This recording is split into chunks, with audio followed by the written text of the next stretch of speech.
இந்த ஆவணப்படம் சும்மா இல்லை, ஒரு 2 வருஷமாக எடுத்திருக்கோம். எங்களோட உழைப்பு, எங்களோட வாசம். போன ஜனவரி 2024 எல்லாருமே கொண்டாடிருப்பீங்க. பர்சனலாக என்னோட உடலுக்கும் மனசுக்கும் பெரிய போட்டியாக இருந்துச்சு. நான் வந்துடுவேனா மீண்டு அப்படின்னு நினச்சிட்டு இருந்தேன். என் வாழ்க்கை அப்படியே பிற்பகுதியில் மடை மாற்றியது ஐயாவின் ஆவணப்படம்.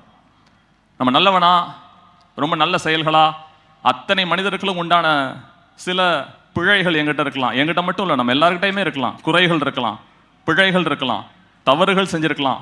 ஆனால் ஏதாவது ஒரு விஷயத்தில் நம்ம மேம்படுவோம். என்றாவது ஒரு விஷயத்தில் அதை நம்ம திருத்திப்போம். அதற்கான தருணமாக தான் இந்த ஆவணப்படத்தை நான் பார்க்குறேன். என்னை செதுக்கியது இந்த ஆவணப்படம்.